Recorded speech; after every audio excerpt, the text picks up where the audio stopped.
This is a Fonzie Studio podcast.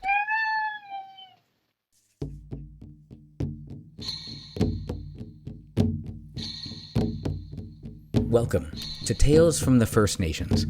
I'm Jay Idle, and every week I'll share with you a tale and ancient wisdom of the native tribes of North America. I'll be joined by my cats, Odawa and Fonzie, who will undoubtedly make their presence known at some point, so I might as well just list them as co-hosts.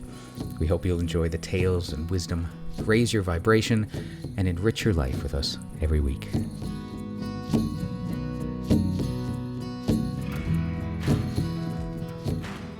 Welcome, friends.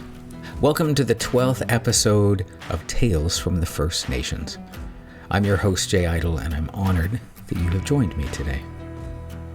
In our modern world, there seems to be a lot of emphasis on what differences we all have between us. So today, I'll turn that around and share a story that's something that we all have in common. Well, maybe not all of us. You see, nearly every culture on Earth has a great flood story. In fact, I thought they all had one until a quick internet search informed me that Japan and ancient Egypt do not. So, I guess instead of something that we all have in common, it's something that a vast majority of us have in common. Unless we're Japanese or Egyptian. From Noah and his ark to Deucalion and Pyrrha, most cultures have a hero or heroes who survive a great flood and save life on Earth. Now, see, this brings me to the first of two problems that I've faced in recording this for you. The first one being that while I typically have a personal story that I can share with you, I really can't compete with a worldwide great flood. Nope, I got nothing there.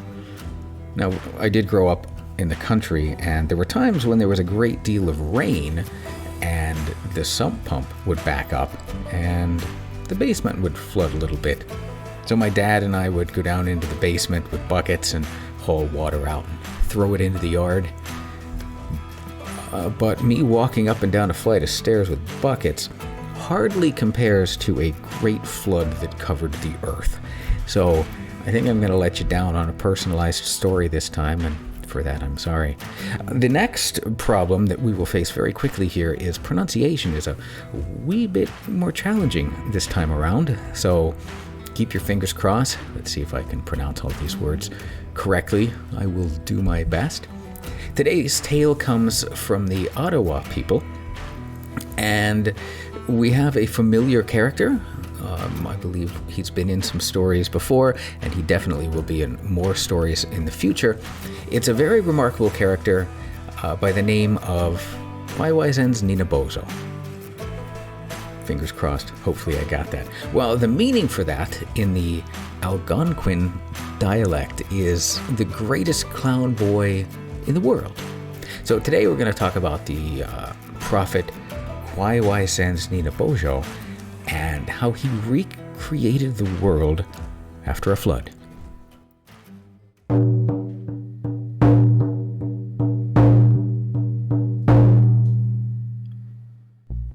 When Nanabozho's Nanabozho became a man, he was not only a great prophet among his people, but a giant of such marvelous strength that he could wield his war club with force enough to shatter the largest pine trees into pieces. His hunting dog was a monstrous dog, a black wolf that was as large as a full-grown buffalo. It had long, soft hair and eyes that shone in the night like the moon. The spirit of the sea saw the charming beauty of this wolf dog and was so extremely jealous of him that he was determined to take his life. So he appeared before him in the form of a deer, and as the dog rushed to seize him, he was grasped by the spirit and drowned in the depths of the sea. The spirit then made a great barbecue and invited as his guests whales, serpents, and all of the monsters of the deep, that they might celebrate with him that he had slain the dog of the prophet.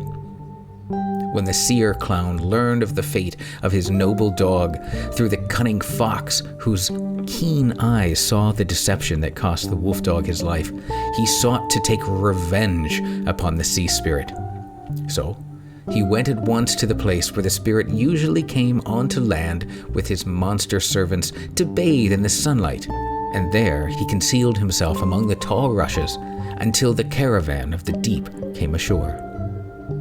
When they had fallen fast asleep, Kwaiwai Sen's Nanabozho drew his giant bow, twice as long as it was tall, and shot a poisoned arrow that pierced the water spirit through the heart. The water spirit rolled into the sea and cried, "Revenge! Revenge!" Then all the assembled monsters of the deep rushed headlong of the slayer of their king. The prophet fled in alarm as the outraged creatures before him began hurling mountains of water at him, which swept down the forests like grass before the whirlwind. He continued to flee before the raging flood, but could find no dry land.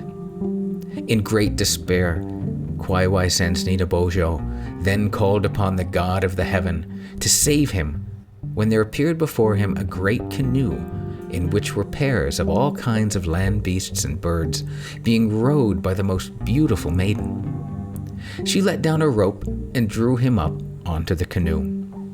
The flood raged on, but though mountains of water were continually being hurled after the prophet, he was safe. When he had floated on the water many days, he ordered the beaver to dive down, and if he could reach the bottom, to bring up some earth. Down the beaver plunged, but in a few minutes, he came floating to the surface, lifeless. Then the prophet pulled him onto the canoe and blew into his mouth. The beaver became alive again. The prophet then said to the muskrat, "You are the best diver among all the animals in creation. Go down to the bottom and bring me up some earth, out of which I will create a new world, for we cannot much longer live on the face of the deep." Down plunged the muskrat, but like the beaver, he too soon came up to the surface, lifeless, and was drawn into the canoe, whereupon the prophet blew into his mouth, and he became alive again. In the muskrat's paw, however, was found a small quantity of earth, which the prophet rolled into a small ball and tied to the neck of the raven, saying, "Go and fly to and fro over the surface of the deep, and dry land will appear." The raven did so, and the waters rolled away. The world resumed its former shape, and in course of time, the maiden and prophet were united and repopulated the world.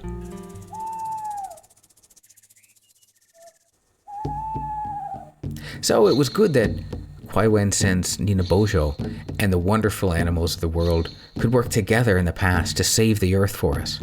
Now, hopefully we too can return the favor by saving the earth in our generation for generations in the future.